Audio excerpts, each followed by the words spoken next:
our special edition of Groundbreakers at the 8th China International Import Expo in Shanghai. I'm your host today, Gong Tianqi.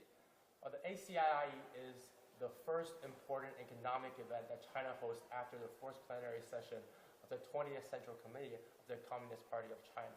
And today we're going to use the CIIE as a window and explore how China's high standard opening up is providing new opportunities for shared growth and inclusive global cooperation. And today, I'm pleased to be joined by two distinguished guests. We have Ms. Vivian Jiang. She's the chair of Deloitte China. Welcome. Thank you. Great to be here. We have Mr. Chiranjaya. He's the president of China-Sri Lanka Association for Trade and Economic Cooperation. Thank you so much for having me today. Thank you so much for joining us. I'm pretty sure that from the start, a lot of our audience, their attention are really much in this area. Yeah. So we see a lot of Sri Lankan goods. And Ms. Chiranjaya, I know it's your 8th year here at the Expo, and you've really made yourself an old friend of the event.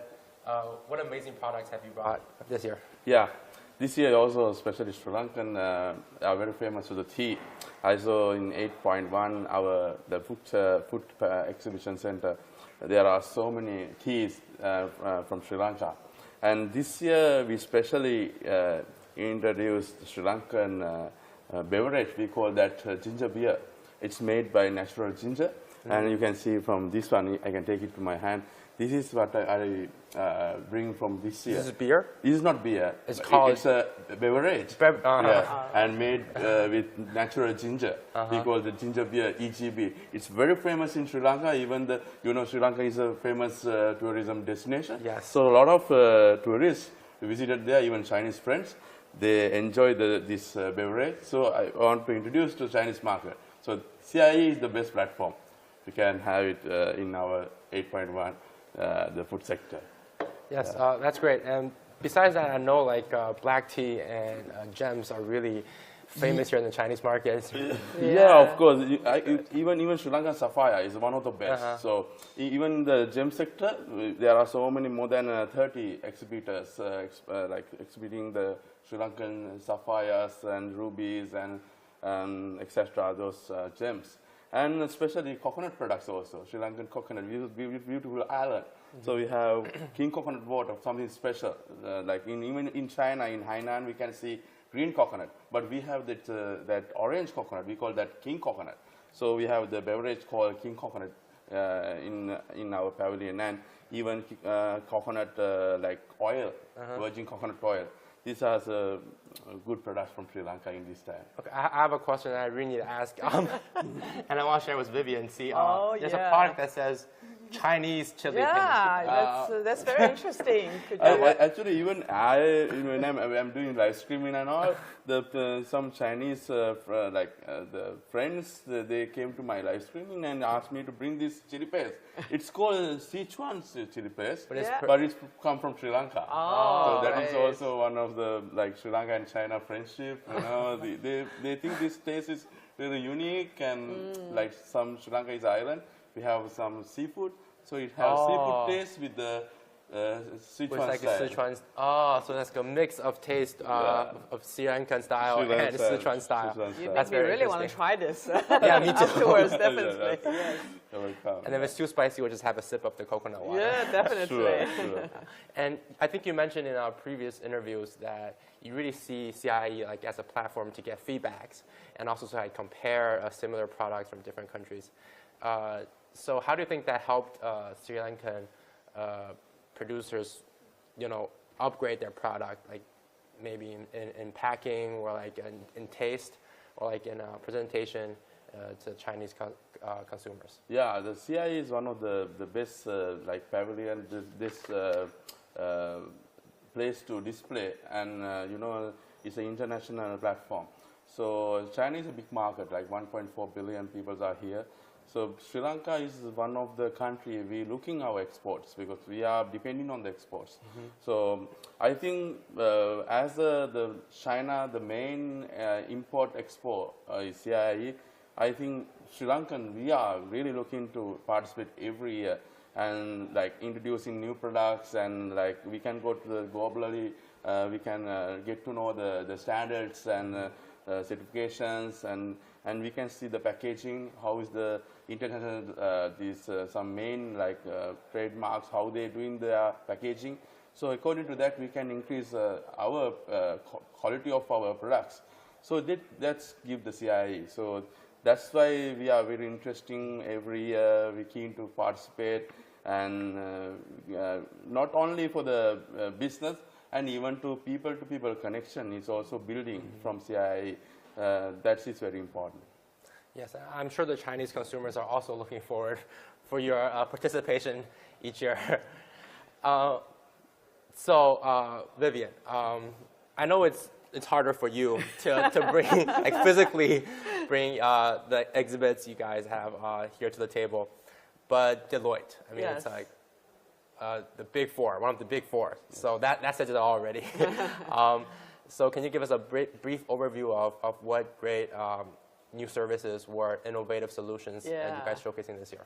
Well, I'm sure next year I can bring our agentic AI workforce here. Oh, we do have agentic AI workforce that we have created using the AI platform. Yes, Deloitte is one of the largest professional services firm. This is our 8th year at the CIIE, as you are. We've been here every year with no exception.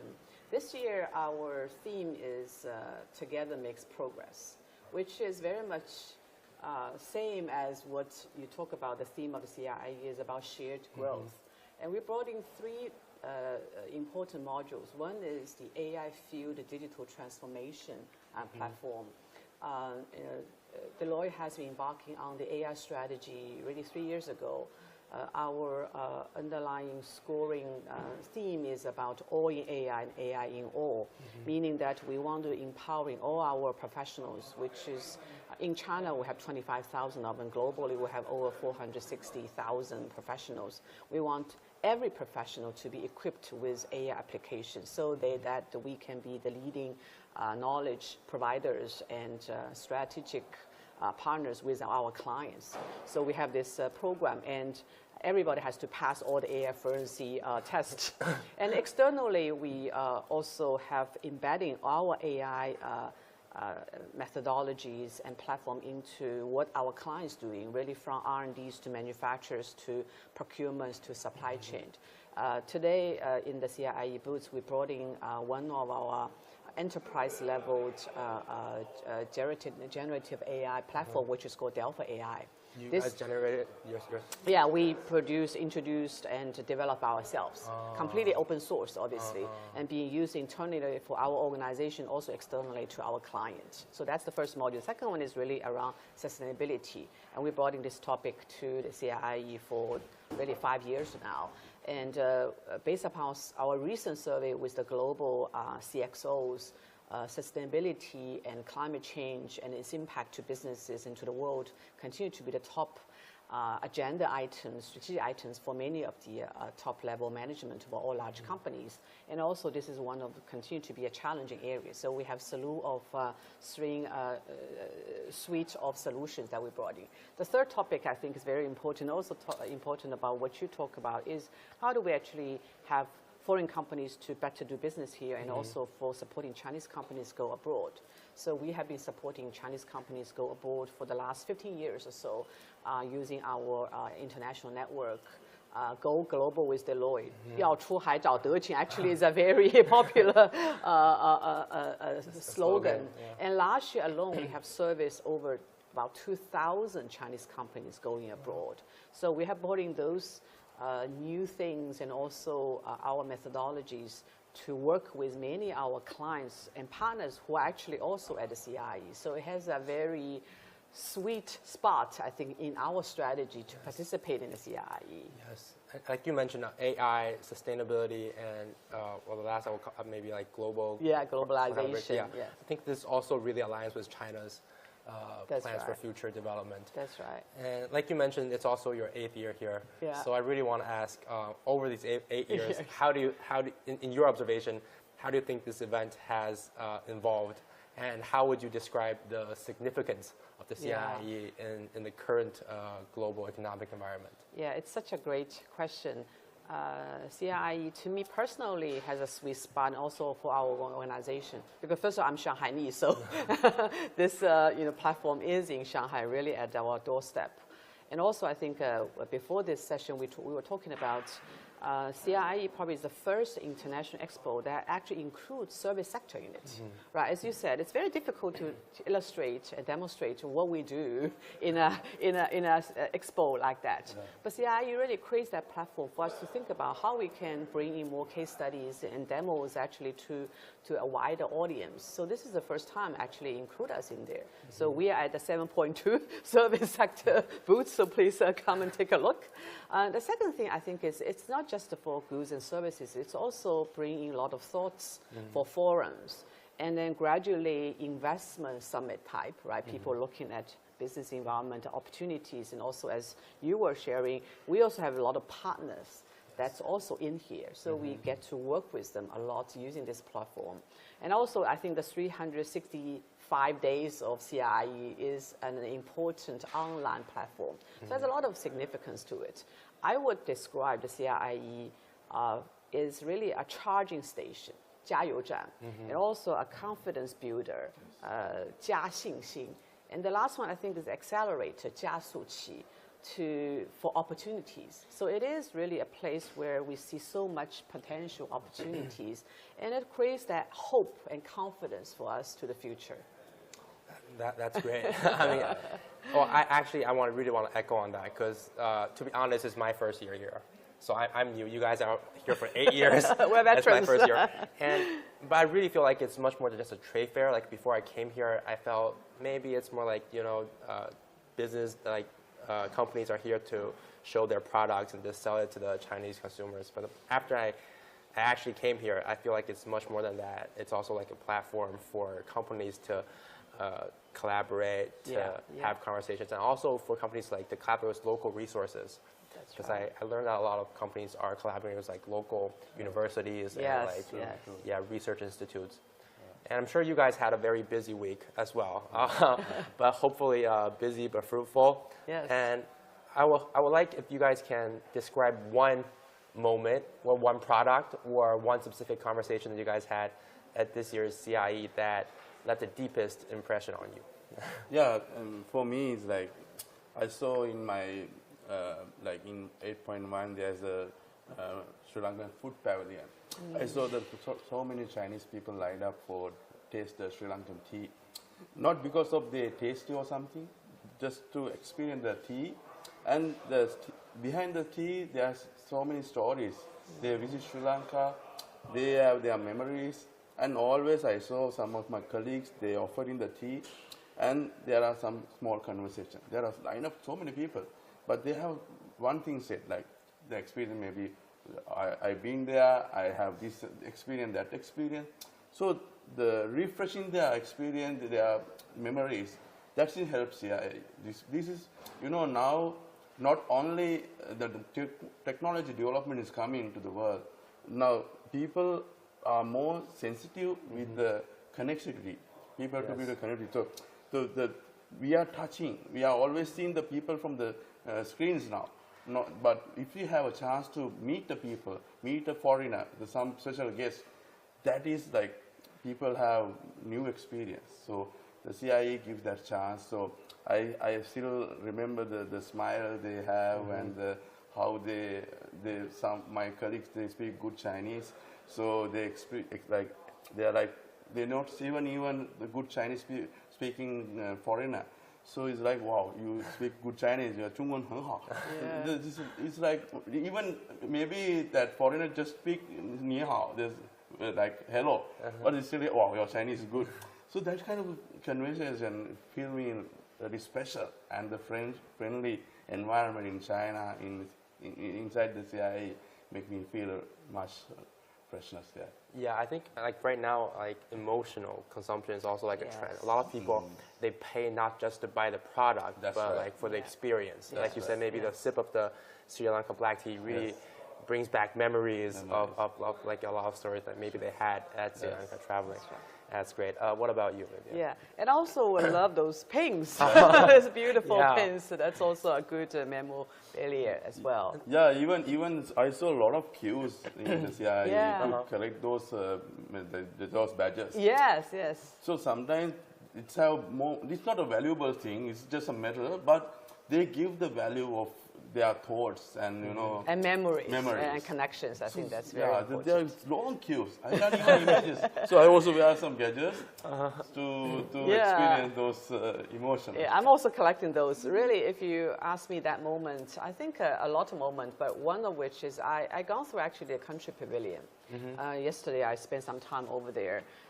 This year, I think there's over 67 countries, international organizations actually set up their booths there.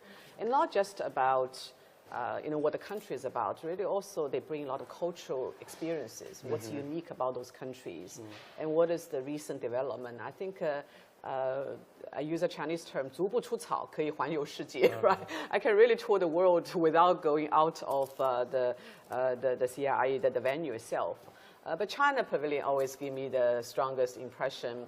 A lot of high-tech stuff that we showcase here, including the CR450, which is the fastest high-speed train, which I'm very looking forward to ride on it when it's in operation. And also, I think the lunar soil sample that's being displayed here from the Chang'e 5 and Chang'e 6, I was told that's the first time that's being displayed in the CIIE. And those really give you that goosebump feeling that, have a touch of really a lot of the scientific experiment that China has been demonstrating, and also some of the brain computers.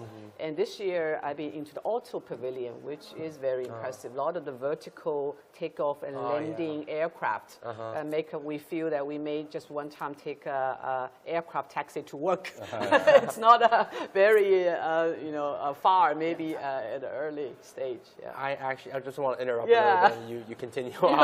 I interviewed one of the vertical taking off and landing aircraft companies, and they told me in just about like 5 years, it could be possible for us. Great. Like you mentioned, So it's to very take a taxi. yeah, take a taxi for there. city and Looking forward to it. transportation. Yes, Yeah, a lot definitely. of stuff. And I would definitely go to your booths because I really want the coconut oil.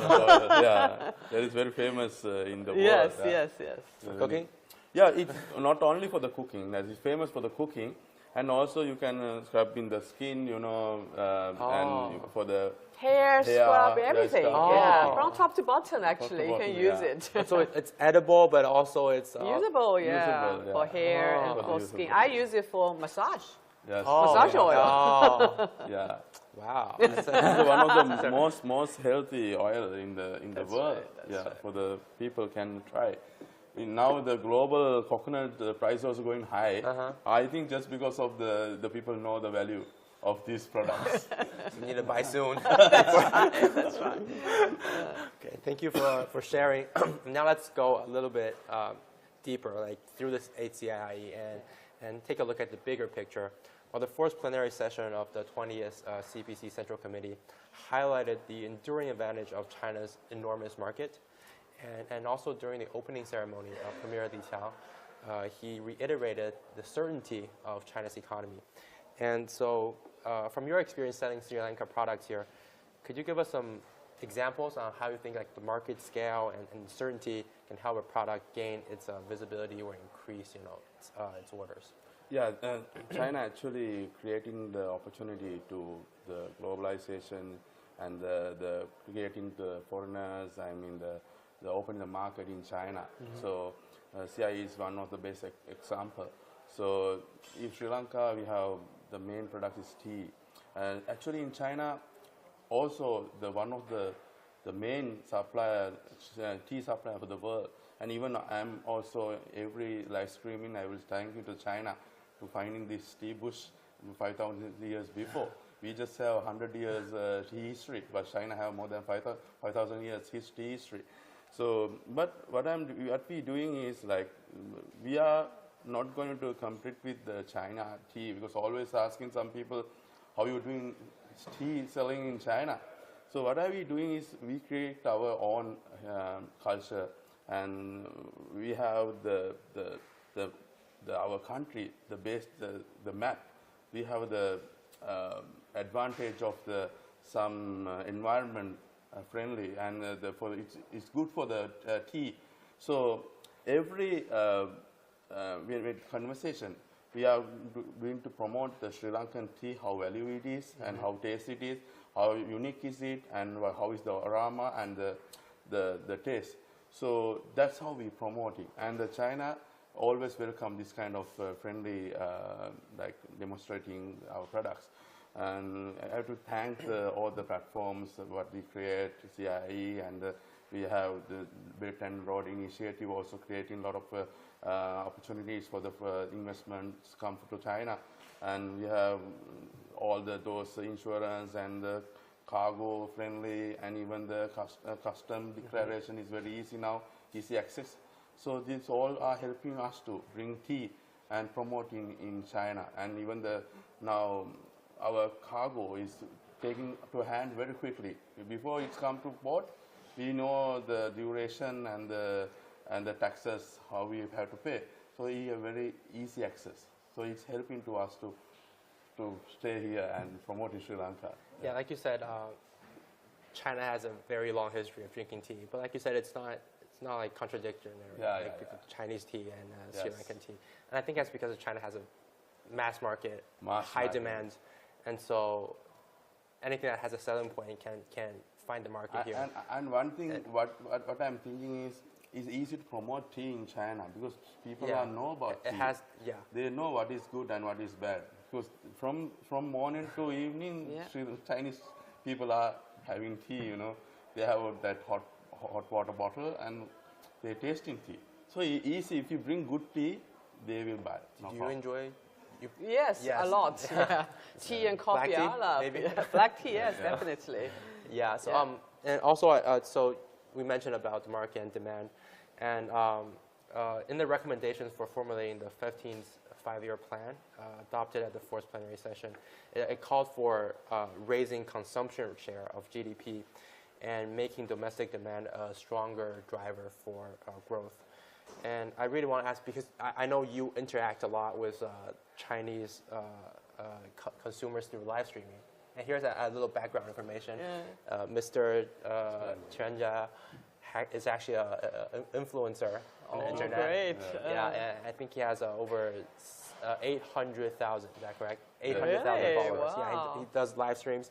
So I think I want to ask, during those live streams, have you noticed any notable shift in Chinese consumers, like what they ask, what they talk about, what they care about, any shift in consuming habits? Actually, when they start in like 5-6 years before, they actually asking they're keen on the price and some good products for they can buy.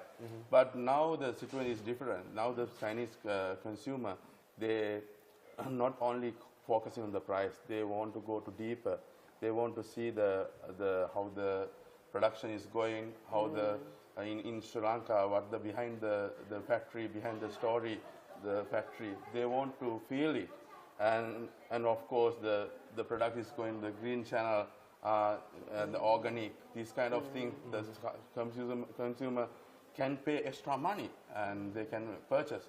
So these are the new question they're asking. And even always people want to know about the story behind the products, not just the products and they buy. So even for example, for this Chinese chili paste, why it's here? Because of the story have behind this chili paste. Actually the Chinese, my followers, they are the one who asked me to bring this to China. Even I don't know, I even didn't notice it is in my supermarkets. Because one in Australia, one roommate, he broken his roommate's this chili paste bottle. Then she find this is from Sri Lanka, and there's a video viral in all the social media. So that's how it's come to China. So that's why they want some story. And even there's one boy in Sri Lanka, he's selling flowers. So all the followers, they asked me to bring this boy to the live streaming. So even he cannot speak any Chinese or anything English. So, but then I connect him live during my live streaming. So the people, like millions of people come in on that day. Even they purchases my products because I want to help to this boy. Even they don't know what kind of product I'm selling. Just because of they want to help to this boy, they buy my products. So this kind of like emotional things happening in in Chinese market. So we have to take care of those, and we have to care about those, and that's how we can do the live streaming. And if you win this customer's mindset, we're going to be popular in China. That's how I get the 800,000 followers, and they love to me. They know how I'm treating to them. That's very important. Yes, well, I think the internet is really reshaping consumption patterns these days. That's right. What about you, Vivian? In your observation, which sector? I'm sure you're a professional in this for this question. So, which sector or consumption scenario are you seeing is involving the fastest here in China right now? Maybe like a silver economy or low attitude economy, and which sector do you think it's involving? Yeah, all those that you mentioned, because our services is to companies, so we get to see all the industries and how they are developing. And maybe take the example that you cited. I can maybe say two examples. One is the silver economy, right? Right now, from data perspective, about 6% of the GDP right now in China is from this sector, which is around 8 trillion RMB. And based upon our estimation, by the time of 2035, which will be 10 years later, it will be around 10% of GDP, the amount will be going up to $30 trillion. So this is really three-folds of growth. And it's not, when we talk about silver economy, it's not like in the old concept, it's for elder people. It's really for active adults. In our population, there's around 22% of population is over 60 in age and older. And these people are still very active. So a lot of things around how do you actively living, actively learning, actively participating in all activities, like leisure, like well-being, like there are a lot of experimental tourism, for example, like the health retreats and rehabilitation sort of tourism. And one example was one day, because I went to work pretty early in the morning and I do a lot of traveling. So I actually one time left my home around 6:30, early in the morning. My neighbor came out. I was like, why you get up so early? Because I know they both retired. And she was saying I had to go to the adult learning facility to get into queue. I said, why? She said, there's this one popular class about drawing from a famous painter that will be here. And they couldn't get seats online, so she had to get in queue to get into school. So I was like, wow, really? So it's extremely active. And also, if you look at the train travel, meaning travel through train, tourism on train, because there are a lot of high-speed railways or train that will take you to different places where you actually spend a lot of time on the train. 80% of the tourists actually is from the age of 60 and above. So there's a lot of new areas that's being developed. The other area I want to say is really due to a very good policy of China for free visas for foreigners. Now people can come in with no visa for a period of time, right? So from statistics, by the time of the end of October, just in Pudong Airport alone, I think it took over around 30 million people. So this type of tourism really attracts so much people, really boosts economies, right? People spend money, spend effort here. So I think there's so many opportunities that exist in the domestic markets. It also obviously creates opportunities for the suppliers, for the companies, but also really asks the suppliers and companies to upgrade their services and products in order to continue to attract those really tourism, not through the product alone, as you were saying, also through the emotional connection, the story behind it, and the organic green lifestyle that's being sort of implemented, also integrated into here. Can you, like you mentioned, it's providing new opportunities. Can you go deeper into how do you think companies should adjust their strategies maybe? A lot. Maybe some examples. Some famous name like Hilton. Hilton now have a program specifically for age 65 and older, above. for them to actually have a different package for these people so that they can use their facility more. Because Hilton may be viewed as a 5-star. People may think it's more expensive. Yeah. But for the active adults, I think they have been going through China's maybe the fastest economic development period, has accumulated a lot of family wealth, right? They also want to participate into, and they have time and money now on their hands. So the other thing is, like for example, Albi and Nestle, they have a specific nutrition programs for active adults. Apple have, health tracking devices. And Omron has, digital monitoring, really to monitor the active activities of adults. So there are many companies that have designed or redesigned their products specifically tailored for this market. And as a professional services, what we do is we help them to validate the market demand, the addressable size of the market, help them to enhance their R&D, help them to upgrade their client experiences, and how do they create much more digital applications for them to attract more consumers and things like that. So we are acting a lot of the bridges and sort of connectors and value creators in between. I really like the expression active adults. I'm going to use that from now on. Instead of, active adults, yes. Yeah, active adults. So the recommendations for the 15th five-year plan also reaffirmed China's commitment to expanding opening up at the institutional level, safeguarding the multilateral trading system, and promoting broader international economic flows. It also emphasized building a first-class business environment. Yeah. So I want to start off with China and Sri Lanka, because these two countries have long-standing trade ties. Yes. And how do you view China's high standard opening up in helping global South countries, like including Sri Lanka, grow exports and build stronger supply chains? Yeah, China, this high standard exposed to the world is very important, because even not only for the Sri Lanka and even for the all South Asian global countries to enter to the Chinese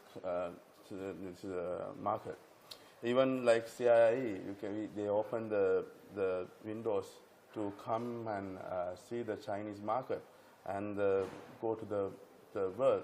Actually, before there's a Chinese rhyme, the Chinese have to go to world and see the world. But the people now can come to China to see the world. So CIIE is one of the best place. The China is open to the globally, can see the these high good products, and we can enter the entire Chinese market and even go to the global. So Sri Lanka, we have a good relationship with China, even 1,000 years before. So what we are doing now, we're gonna have a trade ties with China. We have good relationship, and we have good. China is always helping us to promote our Sri Lankan products. We have tea, we have coconut products, and even we have a lot of products we can promote in China. So globally, now China already have this good time. They are helping to the global to come to China and promote their products in Chinese market. So that's a good example to everyone, because China is not only thinking to develop themselves. This is why they opened this kind of big export only for the imports, especially for the imports. So we will take this opportunity, and this China-Sri Lanka, the relationship we can build through this economically, and the relationship we can build. So that's helping the CIIE. Yeah, like you mentioned, also Chinese Premier Li Qiang, he reiterated that during the opening ceremony, like right now all the countries are so closely connected. No one can achieve stable growth on their own. So I think at the end of the day, it's all about like win-win cooperation.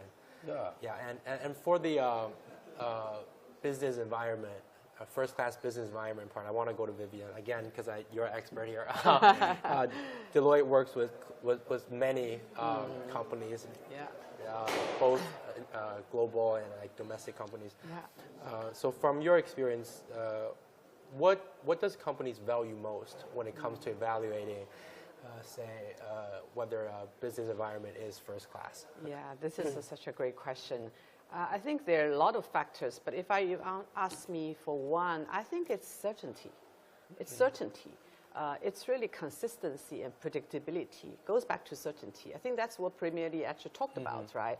What China market offer is the certainty for development, certainty for opening up. It is for business, because every business, when they start to think about which product to launch, which countries to work with, and which partner to work with, it is relatively long-term investment plan. Right? So they want to make sure they go to a place where the rules are clear, whether the market is having a very strong growth momentum. And so what we are offering, I think, in China, we want to continue to build this market-driven, rule-based and international business environment, which is such a perfect way to illustrate the soft competitiveness of China. To me, that's the soft competitiveness of China.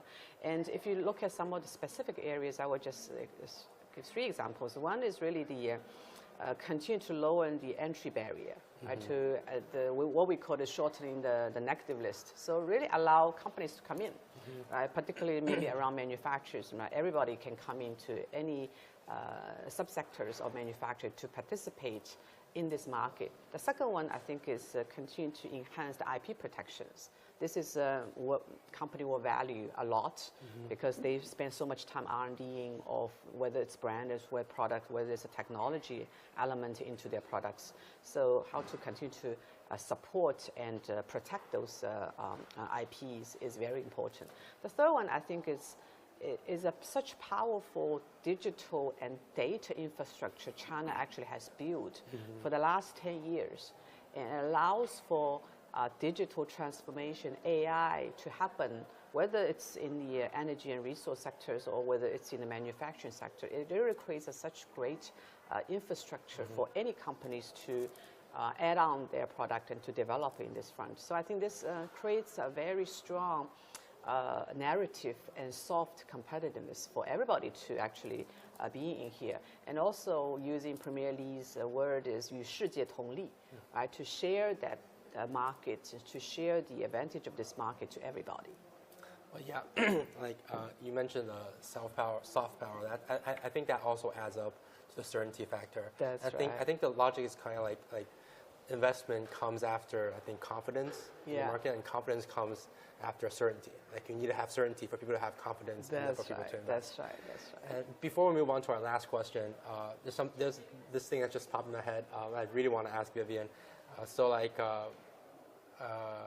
I said, during the past few days, I had the opportunity to talk to many business representatives, and they're saying they're having cooperation with Chinese institutes and also universities, research institutes.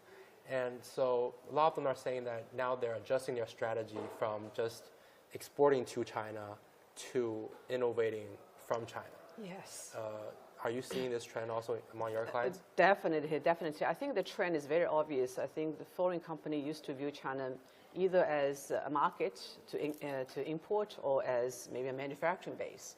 And now we see, I will call it much in-depth synergy that we are seeing that's being created. One example is I recently working on a project. It is one of the top mining companies in the world based in South America. They have a lot of cutting-edge metallurgy sort of methodology for smelting reductions and to cold briquetting. This is very to produce low carbon iron and steel products. So it's a very specific area.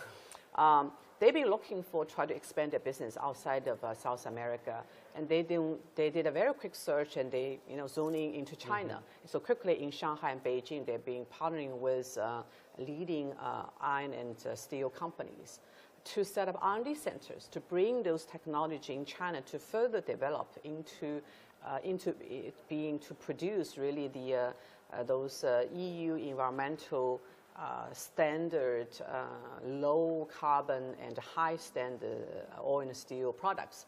And then they're forming a JV again in China to export those products outside of China. So it's in and out, and to places where Chinese companies already have a lot of manufacturing sites, but they produce iron and steel products, to Middle East, to SEA. So it is, to me, not just a one-way street. It's such an in-depth synergy that's being created. And as a service company like us, we're helping them to do site selections, to help them to do valuations, to find JV partners, and to help them to set up structures where they go out. So we also have found a lot of opportunities. So I think every industry, every company, when they're in China, is using China not as any single function. It's a very comprehensive function, whether it's R&D, whether it's marketing, whether it's finding JV partners, brandings, to create much more product, services, advantages for them to compete in the global stage. Yeah, so right now China is more like a hub, like an innovation hub, Yes. rather than just like a country to export. That's right, that's right, that's right. And so last question, I want to focus on the concept of inclusive economic globalization, which is also highlighted in the recommendations for China's 15th five-year plan. So in your view, and that's for both of you, what role can China play in shaping a more balanced and inclusive global trade system? Yeah, I think China is not only opening our Chinese market to the global, and they already inviting to the people to come to China and open the Chinese market. That will help the big advantage to make the global the balance, the trade balance, and even China is a 1.4 billion population. So so it's a big market. The people are inviting to come to here and open their business, and even globally the trades now I think is depend on what are the technology infrastructure development is come to China, and that slowly goes to the global. So people will first come to China, and they can experience all the technology development. So China is playing a very crucial role to make the trade balance, and it will help to such a country like us, like developing country, to stay the balancing economic, and China will always take the leadership to make this globally, to make the trade balance, doing the balance. So CIIE also play such a big role to investments come to China, services come to China, and not only, it slowly goes to the world, and China always inviting to the people like us to bring our products to make the stands and to face the globally, and we will very love to always go with China. Yeah, always welcome. What about you, Vivian? Yeah, I think I would maybe say two things. One is China has been providing a lot of China solutions and China thinking and China strategy, particularly in the areas of sustainability and green revolution, green transformation. I think this is our worth. Everybody needs to contribute, and China has been the leader in that. To me, that's a leadership position extremely critically important for everybody in the world. The second point is I would just use the slogan we use for our AI strategy. I think it's all in China and China for all. China is for everybody. Yes.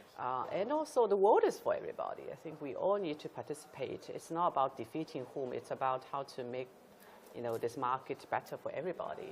The better world, better life. Yes. So that's where I will end up saying this is a fantastic way to build this collective, shared future for everyone. Yeah, thank you. Thank you for your thoughts. I think that's a great place for us to end on that note. Thank you again for sharing. I personally learned a lot from this conversation. Thank you. And Thank you. I'm pretty sure our audience has as well. So this will be all of this special edition of Groundbreakers at the CIIE. And the event will conclude today, but China's commitment and determination to further promote its high standard opening up and shared development with the rest of the world will proceed. I'm Go Tianqi in Shanghai, and thank you for watching. Bye for now. Bye-bye. Bye, thank you.